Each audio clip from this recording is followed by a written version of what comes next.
बीत गया बाबर का काल, हुआ हुमायूं तख्त जलाल, दिल्ली की गलियों ने देखा कायरता की एक मिसाल। पाया था क्रूरता अपरिमित और सैन्य बर्बर विकराल, मिली विरासत दिल्ली किंतु रखा नहीं बहुत से संभाल।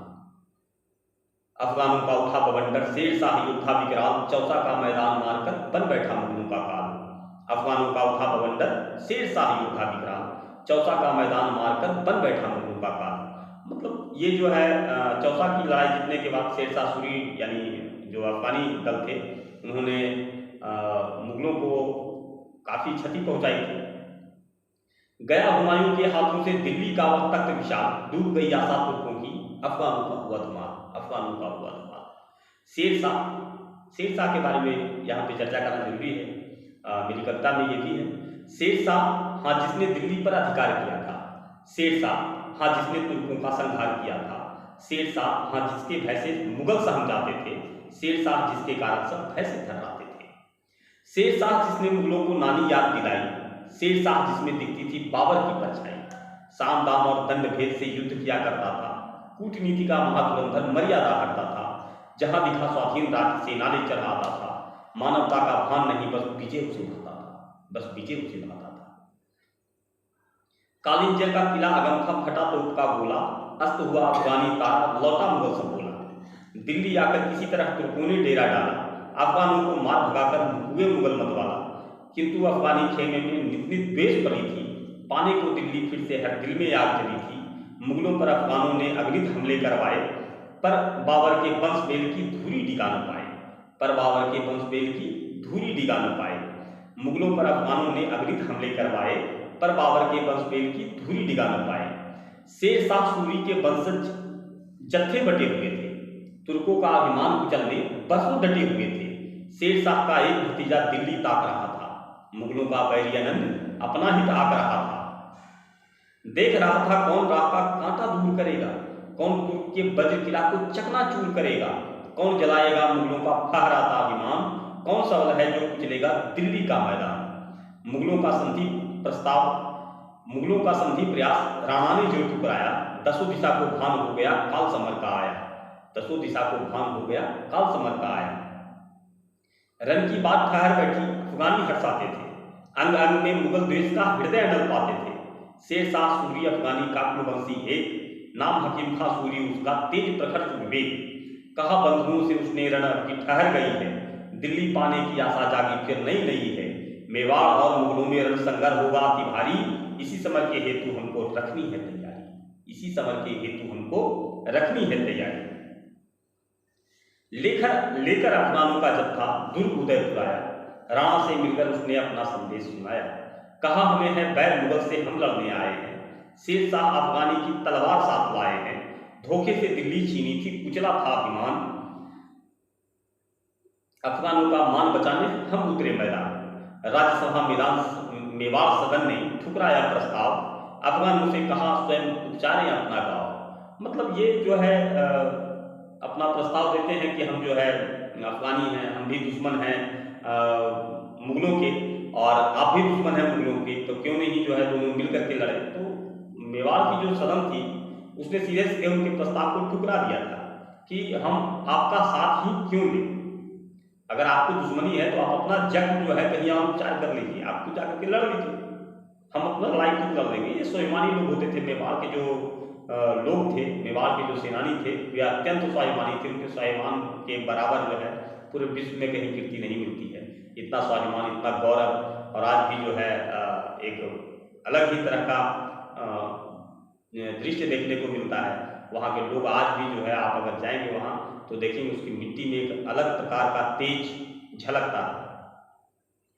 तो क्या होता है कि राज्यसभा मेवाड़ सदन ने ठुकराया प्रस्ताव, अफगानों से कहा स्वयं उपचारें अपना घाव। कहा सबों ने कैसे हम इन पर विश्वास रखेंगे, रणभूमि में दगा किया तो कैसे विजय बरेंगे, और भला क्या राजपूत रण में कमजोर हुए हैं, जो इनके सहयोग मात्र के लिए विभोर हुए हैं। नहीं मिलेगी अफगानों को सूर्य ध्वजा की छांव, जाए वे रण खोजे दूजा जहां न रखे पांव। बार बार अड़ने पर राणा ने न्योता भिजवाया, अफगानी सरदार एक मेवाड़ सभा में आया, अफगानी सरदार एक मेवाड़ सभा में आया। मतलब बार बार जब जो है पत्राचार हो रहा था कि हमें अपना पक्ष रखने दें मेवाड़ की सभा में। तो महाराणा प्रताप ने कहा कि जो है ठीक है, आप आकर के अपना पक्ष जो है रखिए। तो अब है कि हकीम खां सूरी के व्यक्तित्व के बारे में एक चर्चा की है मैंने, कि मुख पर तेज, भुजा बलशाली, पेशानी विकराल और सुसज्जित अस्त्र शस्त्र से नरना हर्षिचा। राणा को अभिवादन करके बोला, हम अफगानी हैं, शेर शाह के वंशज हैं, मुगलों से के बैर पुराने हैं। हकीम खान है नाम हमारा, रण की चाह लिए आए हैं, 7 सैकड़ों बंदूकें हैं और तोपची संग लाए हैं, और तोपची संग लाए हैं। एक अरज है सभासदों से हमें समर में जाने दें। ये विनती कर रहे हैं, अर्ज कर रहे हैं कि एक अरज है सभासदों से हमें समर में जाने दें, या निज मस्तक काट यहीं पर अंतिम धर्म निभाने दें। इतना कह हकीम खान ने निज गर्दन पर वार किया, किंतु घाव लगने से पहले तनु ने प्रतिकार किया। मतलब ये कहने लगे कि अगर हमें अपने साथ रण में नहीं ले जाइएगा तो हम तो अकेले जीत भी नहीं पाएंगे, उससे तो अपना गर्दन यहीं काट कर हम रख देते हैं, आप लोग संतुष्ट हो जाइए, आप लोग खुश हो जाइए। तो तंवर जो वहाँ पे बैठे हुए थे नजदीक में, उन्होंने उसकी तलवार जो है पकड़ ली, हाथ पकड़ लिया और उसे रोका। राणा खड़े हुए आसन से बोले होकर कुछ गंभीर, क्या कुछ नियत किए हो रण में, कैसे विजय करोगे वीर। वो पूछे उससे कि जो है क्या नियत किए हो, ठीक है तुमको हम युद्ध में अपने साथ ले जाएंगे, तुम कैसे क्या करोगे और किस तरह से विजय करोगे। बोला हाकिम खान सभा में, प्रथम कतार हमारी हो, हारावर के साथ समर में पहली चोट करारी हो। निज प्राणों के साथ साथ निज शस्त्र आपको अर्पित है, राणा जी के चरणों में मेरा यह शीश समर्पित है। राणा ने अभिवादन लेकर दिया मित्रता का वरदान, शस्त्रगार का भार सौंप कर बढ़ा दिया हाकिम का मान, बढ़ा दिया हाकिम का मान। और इस तरह वे पूरी घटना के बाद जो है मेवाड़ की सेना में एक अपने दल का नेतृत्व कर रहे थे। कुछ लोग कहते हैं कि सेनापति थे, नहीं वो सेना नायक थे, एक अपनी टुकड़ी के सेना नायक थे। जो कंट्रडिक्शन बन जाता है बार बार कि महाराणा प्रताप की सेना में एक जो है हकीम खां सूरी लड़ रहे थे। हकीकत में अगर देखा जाए तो हकीम खां सूरी अपना युद्ध लड़ रहे थे, वे मेवाड़ की तरफ से नहीं लड़ रहे थे, बल्कि वे अपना ही युद्ध लड़ रहे थे, क्योंकि उन्हें द्वेष था। उनके चाचा थे शेर शाह सूरी, जिनसे दिल्ली छीनी गई थी, और इसी कारण वे इस मेवाड़ की सभा में, मेवाड़ में जो है मेवाड़ की तरफ से युद्ध करने के लिए आए थे। और यही बातें हैं, मेरी समझ में यही बातें आई हैं। अगर आपको बुरा लगे तो दैट्स ऑल, कि आप इसको देखिए कि किस तरीके से इसको किया जा सकता है और क्या सच है क्या झूठ है।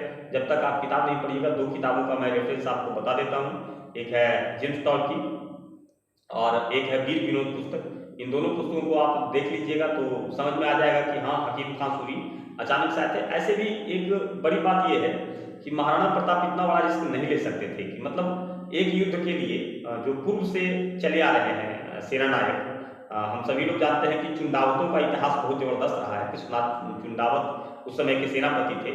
तो चुंडावत हमेशा से रणभूमि में सेना नायक की भूमिका निभाते थे, सेनापति रहते थे। अब किसी पूर्व सेनापति को आप पदस्थ करके किसी नए व्यक्ति को सेना नायक बना करके रण में जाया जाना, ये मेरे ख्याल से किसी कीमत पर ये सही है ही नहीं। और जो हमने बताया है इस बात को थोड़ा गंभीरता से सोचिए। मैं तो आपको अपनी बात मैंने आपके समक्ष रख दी है। धन्यवाद साथी। अगर किसी को अच्छा लगता है तो मुझे प्रोत्साहित कीजिए। मैं और भी 18 जून 1576 कविता की पंक्तियाँ आपके बीच लाने का प्रयास करता रहूँगा, लाता रहूँगा। धन्यवाद, नमस्कार।